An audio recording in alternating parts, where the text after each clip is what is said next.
Eifel Yahalik, Yeketev Yashel Sarayim. Yipel Mitzidcha Elef, Revava Miminecha. Lecha Leigash, Rak Leinecha Sabit, Vishiluma Shroim Pida. Kiat and Lei Mafsi, Elyen Sam to Meinecha. Una Elecha Rav, Venega Leikrav Lecha, Timalacha Vitab Elach, Vishmarcha B'Kol Derchecha. Al Kapayim Yitzuncha, Pantigoy, Fadin Naglecha, Al Shachal Efesentida, Pirmas Pilasani. TV Choshak, Rafalteo, Asagveo, Yadashmi. Yikraeni Vaneo, Imay Nechvasara, Afalteo, Rafalteo, Erech Yom Mazbeo, Vareo, Bishu Asi.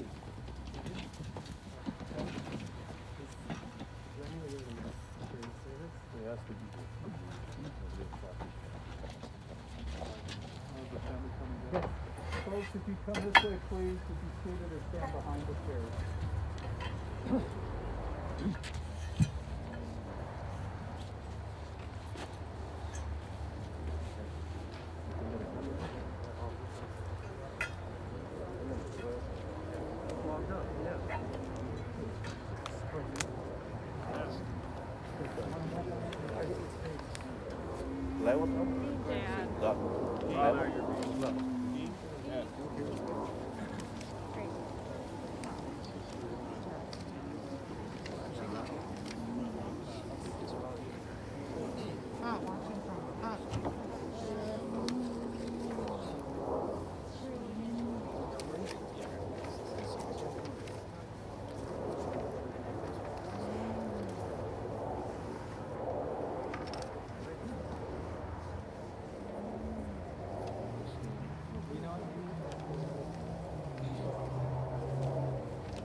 Oh, I'm sorry.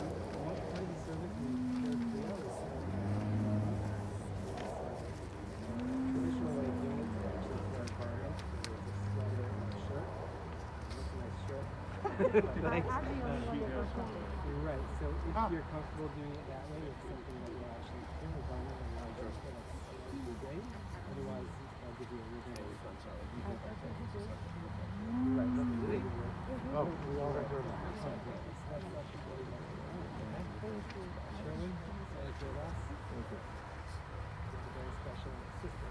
Absolutely. Unbelievable. Okay.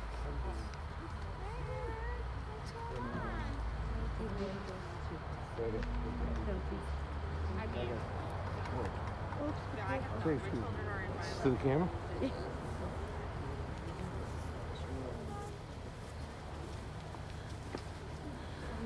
If I could have your attention, please.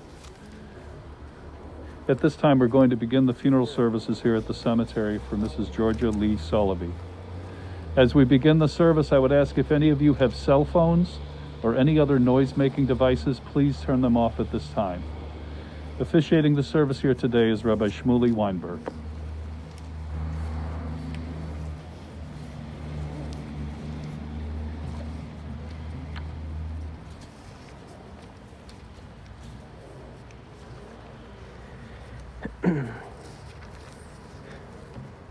If anyone wants to be seated, you may be seated. Okay. We'll start with Psalm 23 in the inside first flap of your books. You can read it in English. The Lord is my shepherd, I shall not want. He maketh me to lie down in green pastures. He leadeth me beside the still waters. He restoreth my soul. He leadeth me in the path of righteousness for his name's sake. Yes, though I walk through the valley of the shadow of death, I will fear no evil, for thou art with me. Thy rod and thy staff, they comfort me. Thou preparest a table before me in the presence of my enemies. Thou anointest my head with oil, my cup runs over. Surely goodness and mercy shall follow me all the days of my life, and I will dwell in the house of the Lord forever. Mizmor David, Noyoi Leachser, Binesteshi, Abiseni, Almei Menuche Sinalini, Nafshi Yeshev Yancheni, Magle Sedek, Leman Shemai, Gam Ki Elech, Beges Halmavis, Le'ir Ra, Ki Ati Madi, Shiftecha, Umishantecha, Hemi Nachmuni, Tarech Lefonai Shulchan, Neged Serai, Deshanta B'Shem Reishi, Kaisir Vaya, Ach Teve Chesed, Yir Defuni Kol Yemei Chayai, V'Shafti B'Veis Adnei, Le'erech Yamim. We've gathered today to commemorate and remember Georgia Lee Solovy.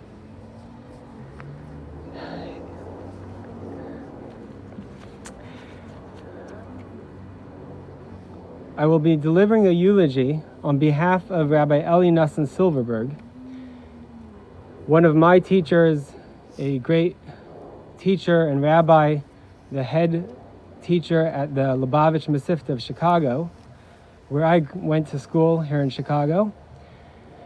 And he is a Kohen, and therefore he is unable to be in the cemetery personally. He asked me to deliver a eulogy on his behalf.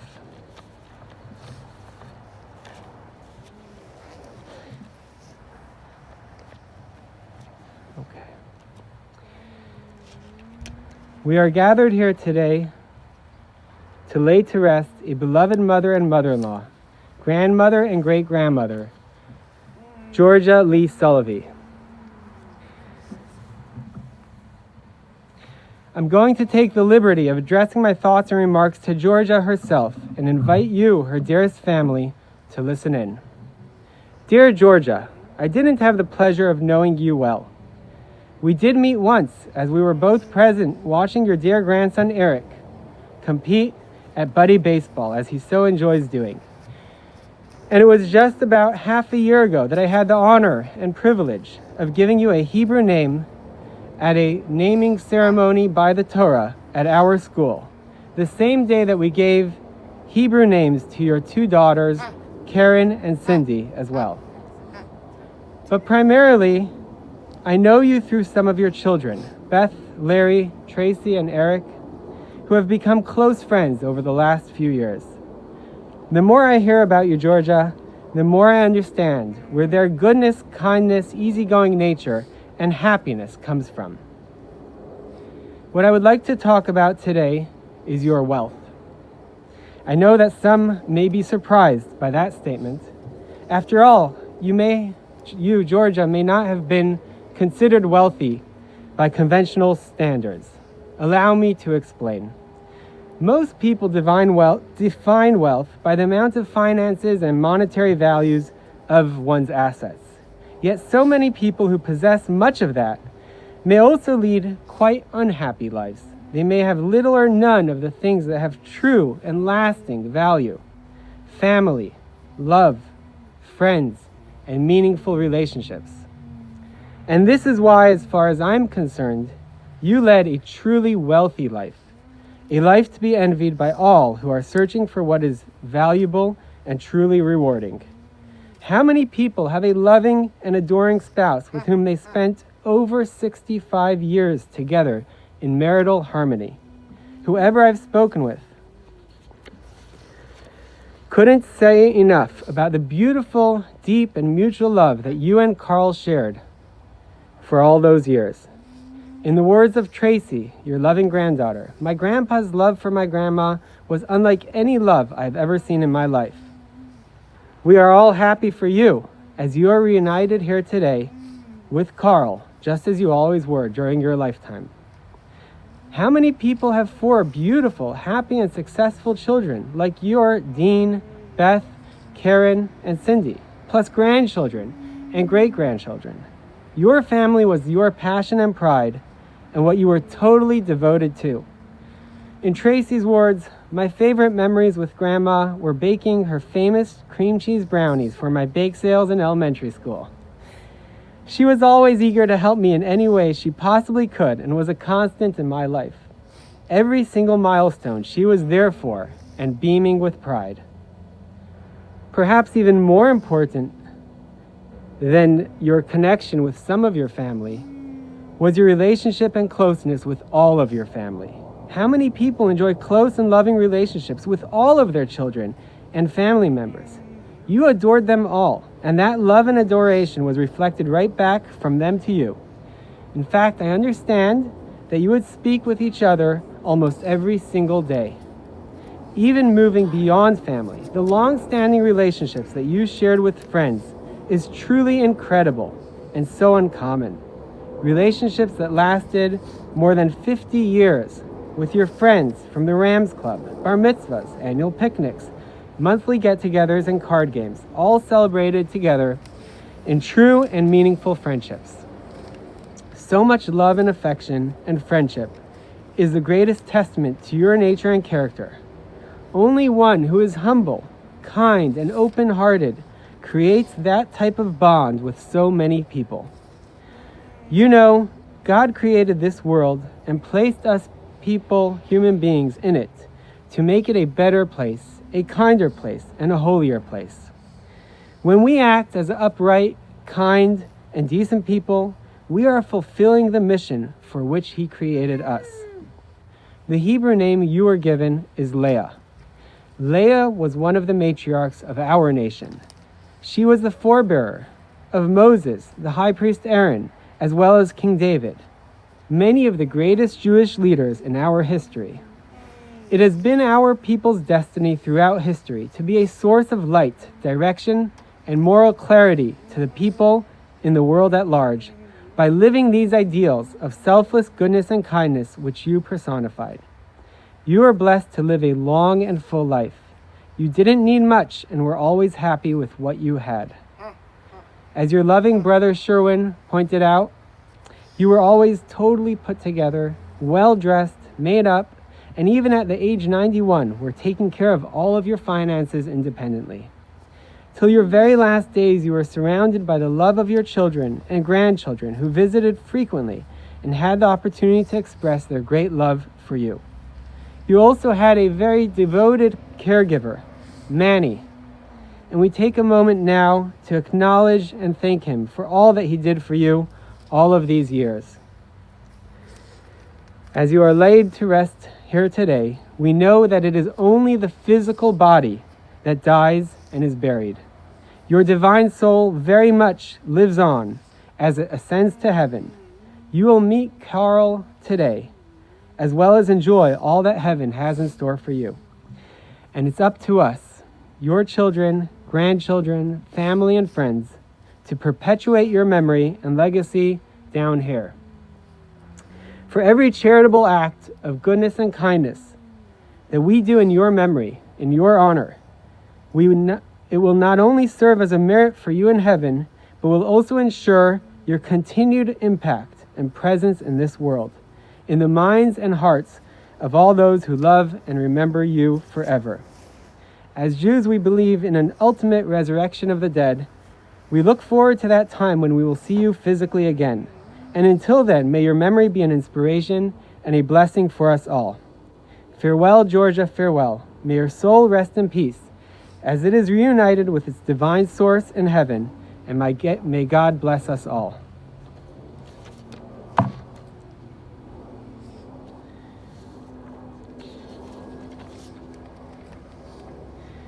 If you turn to, open in the first page, we'll read the Kel Mali Rachamim. What was Georgia's father's name? Henry. Thank you. I will read it in Hebrew first and then in the English. El Mali Rachamim Shechen Bamroimim Hamse Menucha Nechoina Tachas Kanfei Ashchina B'mai Lois Kedoshim Utahirim Kizoi Har Harakia Mazhirim Es Nishmas Leah Bas Henry Sheholcha Loilama Ba'avur Shenadru Staka Bad Haskaras Nishmasa Began Eden Tehei Menuchasa Lochein Bal Harachmim Yastira B'Seser Knafav Loilamim V'yitzyor b'tzor achayim es nishmasa Adonai hu nachlasa v'sanuach al mishkava b'shalom v'noimar amen. O God, full of compassion, thou who dwellest on high, grant perfect rest beneath the sheltering wings of thy presence, among the holy and pure who shine as the brightness of the heavens. Unto the soul of Leah, the daughter of Henry, who has gone on to eternity, and in whose memory charity is given.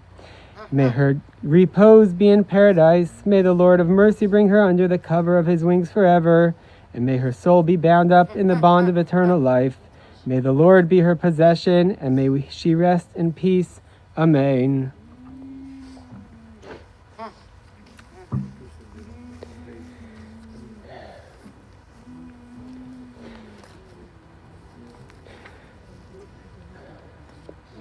The next step, before we actually do the burial, we will have an opportunity for whoever would like to briefly ask forgiveness for any pain and sorrow which you may have caused Georgia in her life. Following that, we will do the Kriya, rip the garments. The ripping of the garments is a tradition that we have, and a few explanations are given for the meaning of that. Firstly, it shows that our pain and our sorrow is not just lip deep, but it's concrete. And by ripping a garment, we're showing how that impacts us. It also shows that the soul is living forever, and it's only the body which has been taken from us. Just like when a person's garment is ripped, it's only the garment which is destroyed, but the body stays and without any damage. So too, the body is like a garment to the soul, and it's the garment that has been torn from us, but the soul remains connected to us forever. And in the sages' infinite wisdom, they knew that by doing a concrete act like this, it helps the mourners express their grief and bring it out into the open, which is an important part of grieving and mourning. So again, we will now give an opportunity to ask forgiveness to Georgia for anything which we may have done, and then we will proceed with the Kriya.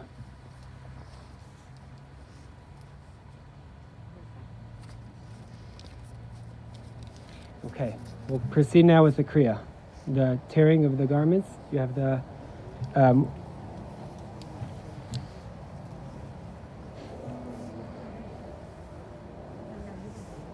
okay, so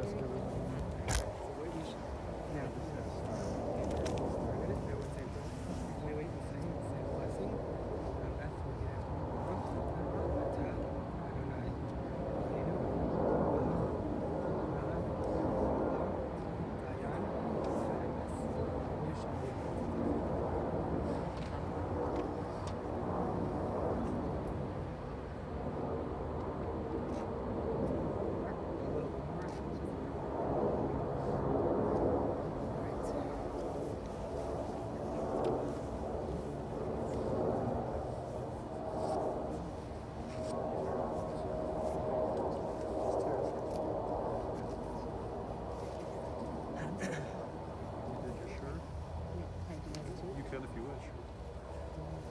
Just tear it so you can hear it. It's fine. All right, thank you. Excuse me. You lost Kyle.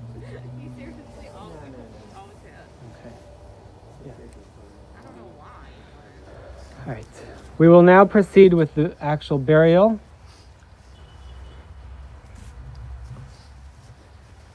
If I can add one more word to what the eulogy that Rabbi Silverberg gave, and that is that I heard about Georgia, about her incredible honor for her parents, having them living with them in her home, which wasn't a large mansion, it was a small home, and happily living together for many, many years and treating them with great respect and honor. It's a true, incredible mitzvah, and certainly one which she will be rewarded for in the world to come.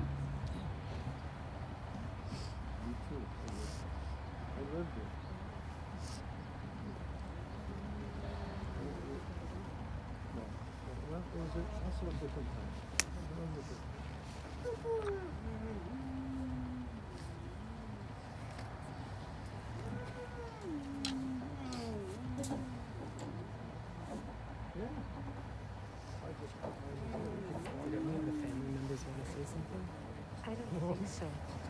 They prefer that you do. It's not necessary.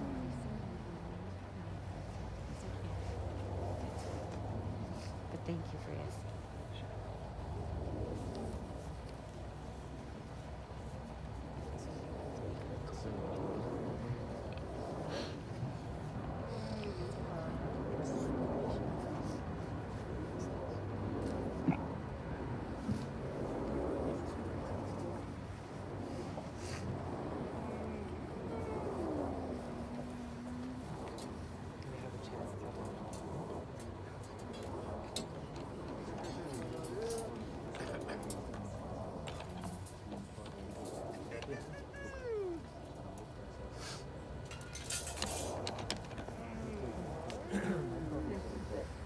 of you that intend to participate in the burial today must wear gloves according to the cemetery. Rabbi, who anybody? So we are going to participate in the mitzvah of burying, and it is customary to personally put in a shovel. Many have a custom that the children do not do so. You can do it if you would wish, you could do it. It's up to you. But certainly everyone is welcome to put a shovel of dirt and assist in the actual burial, which is a big mitzvah.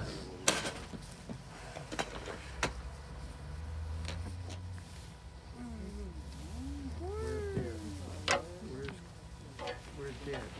That's right next to me there. Yeah, they removed the headstone. Oh, right next to Yeah, right next to on the left or on the left. But there's one headstone to the king.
That's the seal.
No, he was thinking this was.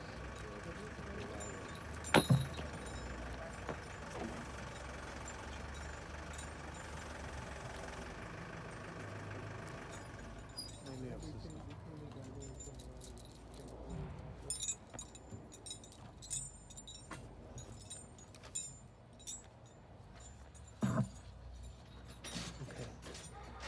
We will begin with the burial. Everyone's invited to take part. When we finish, when a person does a few shovels full, we do not hand the shovel to another person. Instead, we lay it down on the ground and the next person picks it up.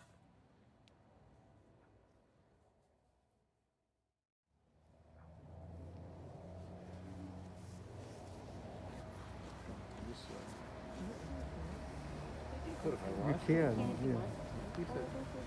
He said you don't have to. You don't think you could. He told me normally we don't go.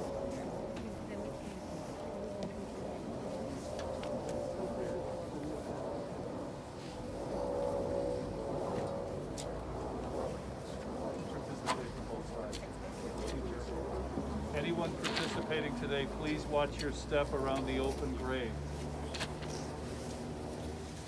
You're not supposed to do that. The children. She says if you Oh, want. if you want. Yeah. Yeah, she said. This one. Should we put gloves on him? Oh, no, I'm just put one on top of me. Put it together. You need help? I think I got it. She does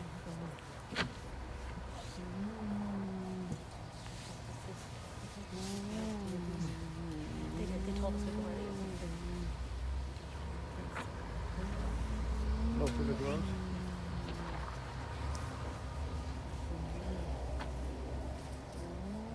Make sure your rings don't.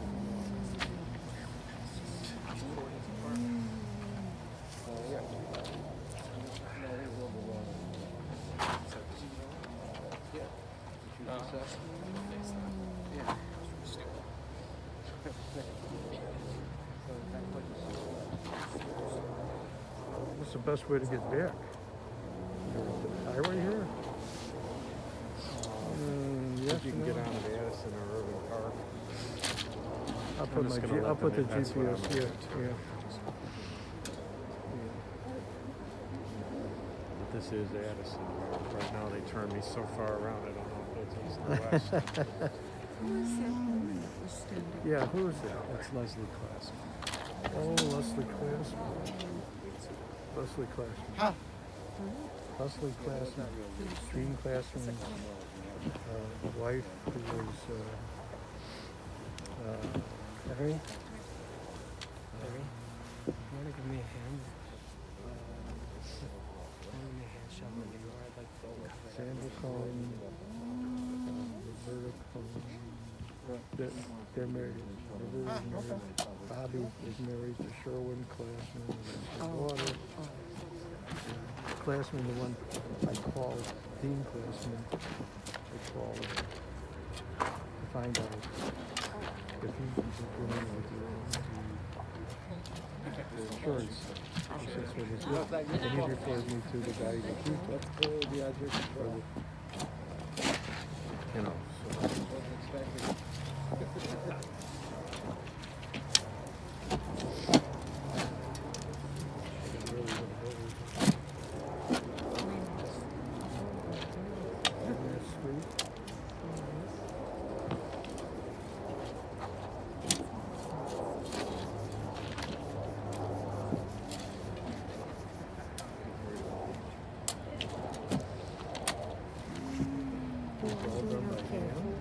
Yeah, no, they after we leave, they'll take that big thing and put it in.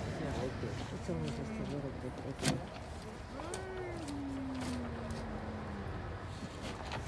Okay, now I'll put my break. I'm doing it. Someone else wants. I do. Leslie wanted. Who's that? Who's this guy doing? Oh, Larry.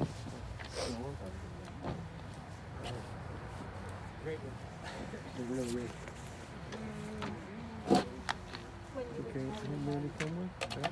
Yeah? Manny got back by himself and he called me.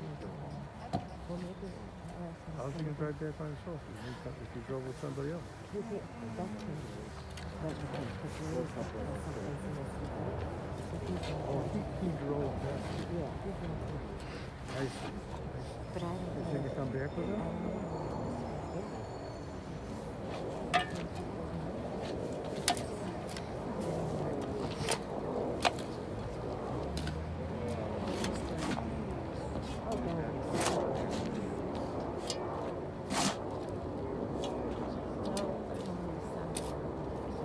Longer.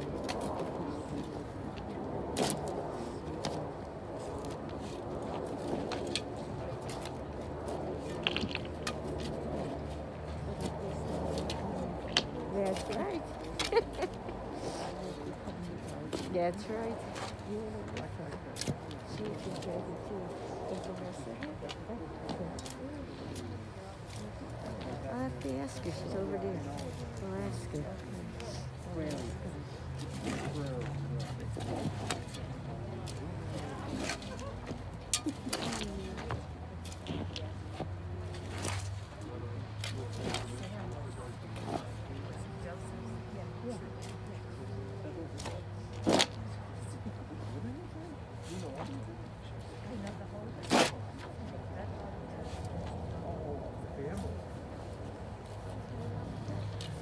For those of you watching the service online, we want to thank you for your attendance.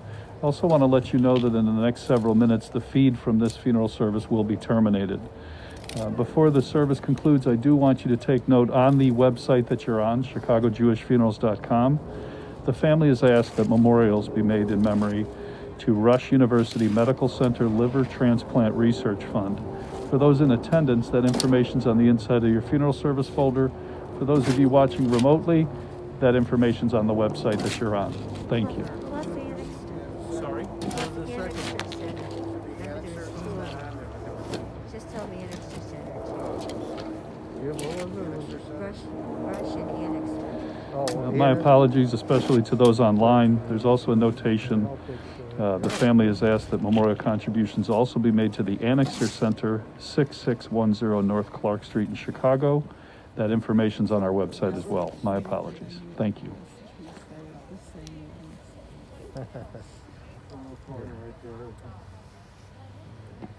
couldn't have got closer and keep shoveling it in. You want the whole thing filled? Want it? Yes. Would you try it? I'm not sure. Did you say he's gonna come back?